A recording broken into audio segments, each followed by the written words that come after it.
¿Eres de los que quiere que estén presos los corruptos? Yo también. Pero te tengo una mala noticia.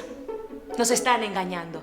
En vez de a los corruptos, meten a la cárcel a opositores políticos. Obvio, porque todos son corruptos. Empecemos por el caso más sonado, Arroz Verde.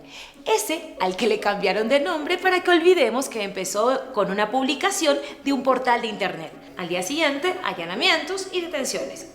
Y ese mismo portal publicó un informe que afecta al actual gobierno. ¡Ups! ¡Sorpresa! Hasta ahora ni empieza la investigación.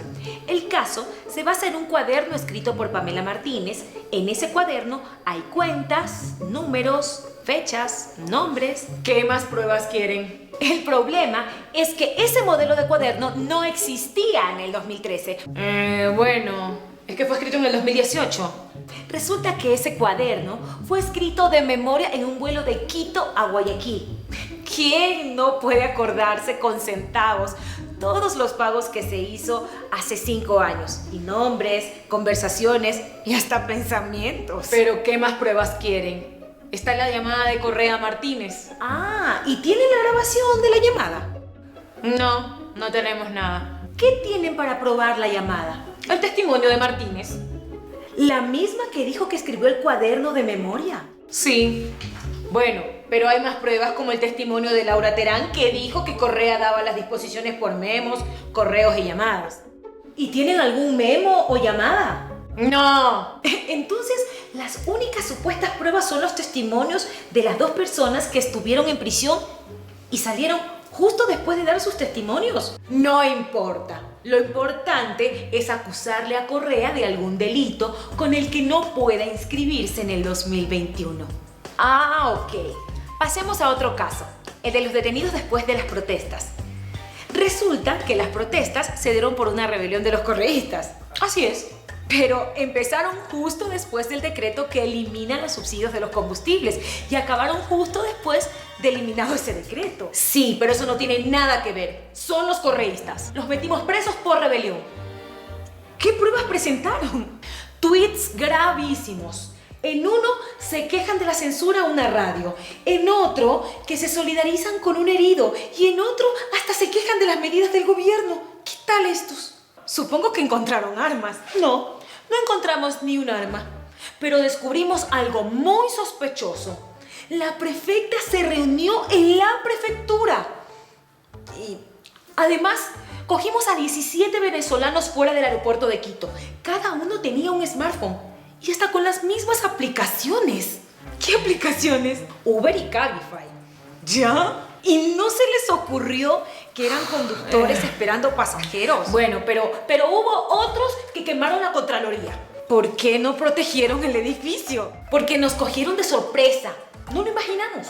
No lo imaginaron ni en el primero, ni el segundo, ni el tercer intento. Y en 3 días diferentes. Además, los indígenas dijeron que cogieron a un militar infiltrado dentro del edificio. ¿Dónde está? Encontramos un militar vestido de civil botando piedras a la Contraloría General del Estado.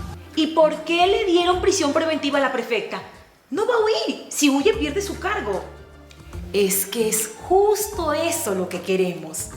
Si se queda en prisión más de 60 días, le quitamos la prefectura. Cuando salió el caso Oina Papers, fue igual.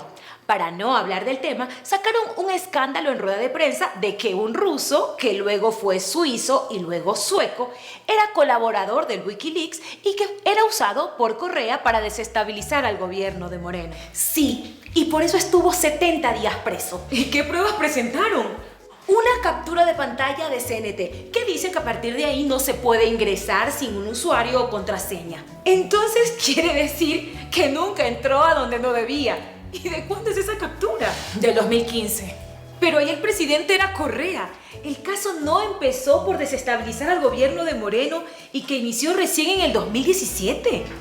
Ay, sí que preguntas tú. Por desestabilización también ordenaron prisión a Ricardo Patiño. ¿Qué pruebas presentaron? A ver, ahí había un discurso. ¿Y ya?